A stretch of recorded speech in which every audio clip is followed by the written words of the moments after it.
భగవాన్ అచ్చా కరేగతో సాధు బిచ్చా కరేగా అంటే ఇదేనేమో. తెలంగాణ తొలి ముఖ్యమంత్రి కేసీఆర్ ఎంతో ముందు చూపుతో రాష్ట్రాన్ని 10 ఏళ్లు పాలిస్తే లక్కీ సీఎం రేవంత్ తన 22 నెలల పాలనలో అన్నిటినీ వెనక్కి తన్నేశాడు. సమైక్య పాలనను మళ్లీ ముందుకు తెచ్చాడు. పట్నంలో పేదల గూళ్లను వదలట్లేదు, ఉపాధి కేంద్రాలను ఉసూరుమనిపిస్తున్నాడు. పల్లెల్లో పేదల భూములను బలవంతంగా గుంజుకుంటున్నాడు. గరీబుల్ల ఇండ్లను లాక్కుంటున్నాడు. పచ్చని పైళ్లలో స్పెర విహారం చేస్తున్నాడు. కాదేది అణిచివేతకు అనర్హం కానట్టుంది పాలిస్తున్నాడు. అయితే కేసీఆర్ జమానాలో 10 ఏళ్లు ప్రశాంతంగా ఉన్న రాష్ట్రంలో కాంగ్రెస్ 2 ఏళ్ల పాలనలో అసలేం జరుగుతుందో తెలియడం లేదు.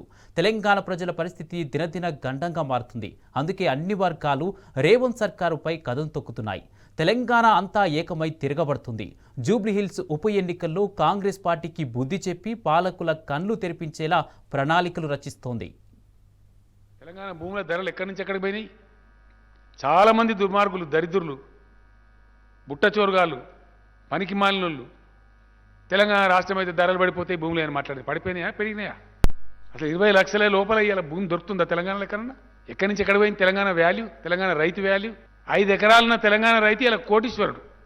అదే 7 ఏళ్ల కింద బిచ్చగాడు వలసపోయిండు. పోలే, మనం చూడలే. 5 ఏళ్ల కింద 5 ఎకరాల రైతేమో హైదరాబాద్ కూలి పనికి వచ్చిండు. ఇలా 5 ఎకరాల రైతు తెలంగాణలో ఏ మారుమూలకు పోయినా, నువ్వు కాగజ్ నగర్ పోయినా, మక్తల్ పోయినా, గద్వాల్ పోయినా, భద్రాచలం పోయినా, మద్నూరు మన జుక్కలు పోయినా 20 లక్షల లోపల ఎకరం జాగ లేదు. రోడ్ సైడ్ ఉంటే 30 లక్షలు, 40 లక్షలు, 50 లక్షలు. రాజీవ్ రహదారి లాంటి రాష్ట్ర హైవేకో, నేషనల్ హైవేకో అంటే 3 కోట్లు, 4 కోట్లు ధర. తెలంగాణ రైతుల వాల్యూ పెరగలేయాల. ఆనాడు ఆంధ్రాలో ఎకరం అమ్మి ఇక్కడ 3 ఎకరాలు కొన్నారు. ఇలా మా నల్గొండ రైతులు హుజూర్ నగర్ నియోజకవర్గం నుంచి, మిర్యాలగూడ నియోజకవర్గం నుంచి ఎకరం అమ్మి ప్రకాశం జిల్లాలో పోయి 5 ఎకరాలు కొంటున్నారు, 4 ఎకరాలు కొంటున్నారు. తెలంగాణ రైతులు కాళ్ళు ఎగిరేసి ప్రకాశం జిల్లాలో కొంటున్నారు, కర్ణాటకలో కొంటున్నారు భూములు. 1 ఎకరం అమ్మి 3 ఎకరాలు, 2 ఎకరాలు కొంటున్నారు. ఈ ఫ్యాక్ట్ కాదా?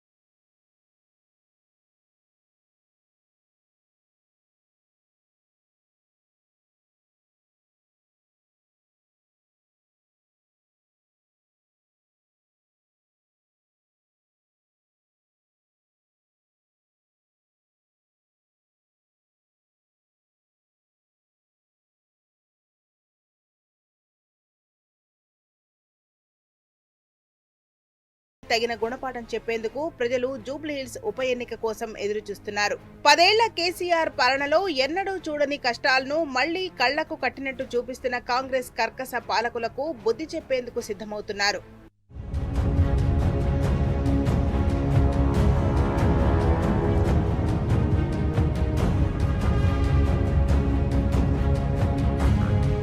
రైతన్నలు, నిరుద్యోగులు, ప్రభుత్వ ఉద్యోగులు, టీచర్లు, మహిళలు, బడుగు బలహీన వర్గాలు, మైనార్టీలు, హైడ్రా బాధితులు, మూసీ బాధితులు ఒక్కరేమిటి, అన్ని వర్గాల్లో అసంతృప్తి రగులుతోంది. ప్రతి ఒక్కరిలో అసమ్మతి సెగ.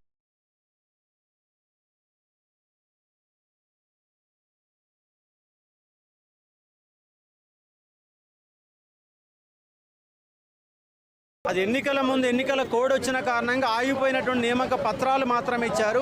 ఒక నోటిఫికేషన్ ఇచ్చారా, ఒక ఎగ్జామ్ పెట్టిరా? మీరు నోటిఫికేషన్ అవుతారు, ఎగ్జామ్ పెట్టకపోతే 60,000 ఉద్యోగాలు ఇచ్చినని ఊకదంపుడు ఉపన్యాసాలు ఇస్తే చివరికి డిప్యూటీ సర్వేయర్లకు కేవలం ట్రైనింగ్ ఇచ్చిన బ్యాచ్ కూడా ముఖ్యమంత్రి పత్రాలు వదిలిపెట్టకుండా పత్రాలు ఇచ్చిండు. ఈయన దిక్కుమాల ముఖ్యమంత్రి, పత్రాల సీఎం తప్ప ఈయన పరిపాలించే ముఖ్యమంత్రి కాదు. వాళ్ళ ఒక్క నోటిఫికేషన్ అధికారికి ఇవ్వని ఒక దరిద్రమైన government Congress government. Congress government పై నిరుద్యోగులలో రోజు తీవ్రమైన అసహనం పెరుగుతూ ఉంది. అసహనం ఖచ్చితంగా రేపు స్థానిక సంస్థ ఎన్నికల్లో, జూబ్లీహిల్స్ ఎన్నికల్లో ఖచ్చితంగా కనబడుతుంది. మా సత్తా ఏంటో ఖచ్చితంగా చూపిస్తాం. అసలు రేవంత్ రెడ్డి నమ్మించి మోసం చేయనోళ్లు ఎవరన్నా ఉన్నారా తెలంగాణలో? అందుకే తెలంగాణలో అగ్గి మండుతోంది. ఇప్పుడు సబ్బండ వర్ణాలు ఒక్కటై నమ్మించి మోసం చేసినోళ్లను దహించేందుకు ఓటు అనే తమ అస్త్రానికి పదును పెడుతున్నాయి.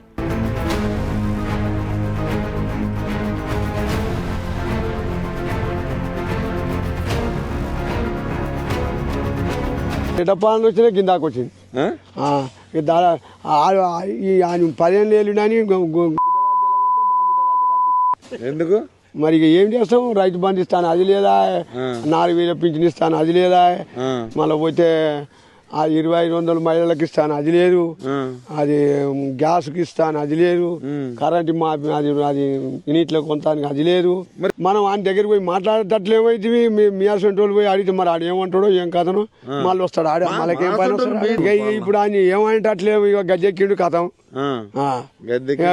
ఏమంటారుగా సీట్ ఎక్కి పుట్టుతుంది అయినట్టు దాని పని. ఎన్నడో 40-50 ఏళ్ళ కింద కట్టుకునే ఇల్లు కూడా కొట్టడానికి గీడు ఒక్కడే పుట్టినాడే. ఇప్పుడు నీ శాతం అయితే చేయాలా లేకుంటే లేదు, కానీ 6 గ్యారంటీలు ఇస్తాను ఒక్కటి చక్కగా లేదు.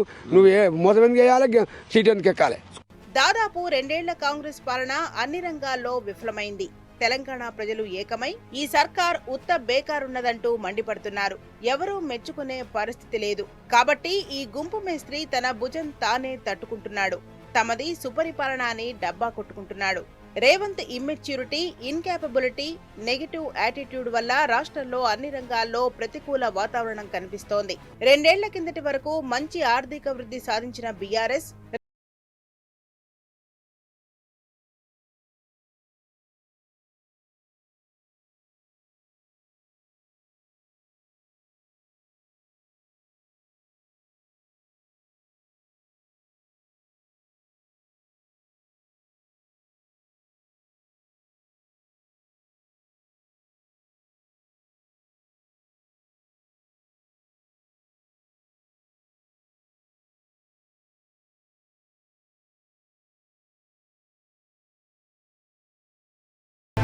పరిపాలన ఇది పరిపాలన.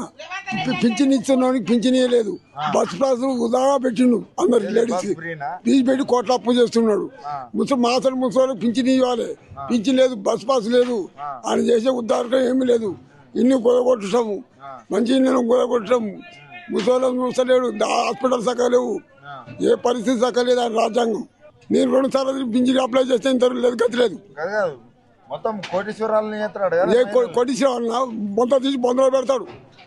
కోటీశ్వరాలు బొంద తీసి బొందలు పెడతాడు. అందరు మార్పు రావాలి. మార్పు ఏం మార్పు అని చేసిన మంచి పనులు చూసి మార్పు వస్తుంది. ఏం మంచి పని చేసి చెప్పు. కేసీఆర్ ఉన్నప్పుడు ఒకటి చెట్లు కట్టిండు, ప్రాజెక్టులు కట్టిండు, కాలేజీలు కట్టిండు, హాస్టల్ చిన్న సన్న బియ్యం పెట్టి పిల్లలు దాదిండు, అన్ని చేసిండు. రైతుల పరిస్థితి చాలా ఘోరం. నేను ఇక్కడ ఉన్న రైతులు ఊళ్ళలో పోతే ఊళ్ళలో మొత్తుకుంటున్నాను. వాళ్ళకు కేసీఆర్ నెలలో 6 నెలలకు ఒకసారి మాకు రైతు బంధు పడదు, అది పడదు, ఇది పడదు. ఇప్పుడు ఇది వచ్చాక ఏది లేదు. ఆఖరి హాస్టల్లో పోరాటం కూడా తిని తినలేక చచ్చిపోతున్నాడు.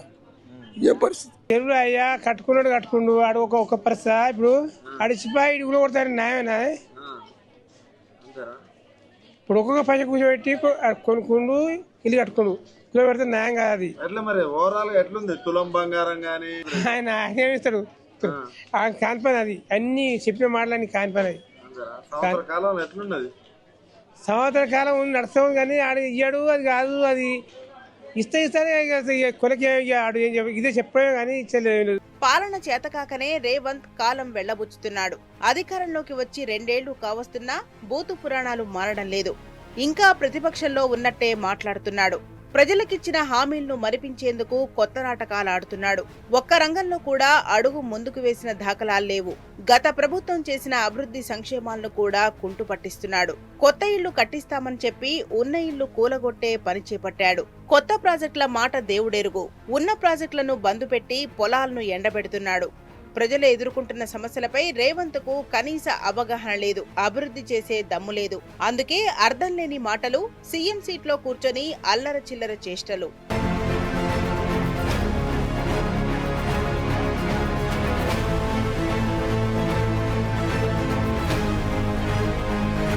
రాష్ట్రంలో కేవలం ఒకవైపు హెడ్లైన్ మేనేజ్మెంట్, మరొక వైపు డెడ్ లైన్లను దాటవేస్తూ ఒక అసమర్థుడి జీవనయాత్ర లాగా రేవంత్ రెడ్డి ప్రభుత్వం యొక్క పరిపాలన కొనసాగుతా ఉంది.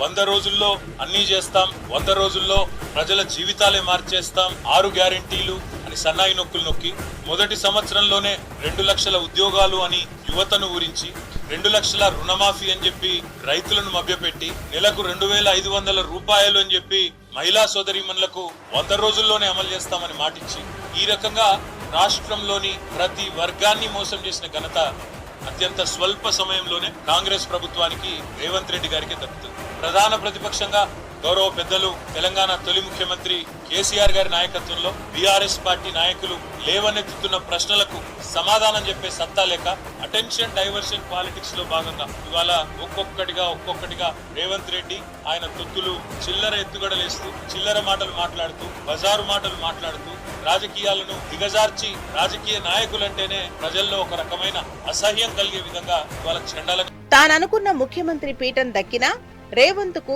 బుద్ధి మాత్రం పెరగలేదు. పనిచేతగాకనే ఈ పనికి మారిన మాటలు. అందుకే తెలంగాణ సమాజమంతా రేవంత్ రెడ్డిని చీకొడుతోంది, దుమ్మెత్తిపోస్తోంది. ఎలుకతోలు తెచ్చి ఎన్నాళ్లు ఉతికినా నలుపు నలుపే కాని తెలుపు కాదు అనే సామెతను అక్షరాలా చాటుకుంటున్నాడు రేవంత్. ఓ సమయం సందర్భం లేకుండా తన దిగజారుడుతనాన్ని ప్రదర్శిస్తున్నాడు. సీఎం పదవిలో ఉంటూ చిచోరా భాష మాట్లాడుతున్నాడు. 10 ఏళ్ల కేసీఆర్ పాలనలో సర్వతో ముఖాభివృద్ధి సాధించిన తెలంగాణ ఇవాళ అన్ని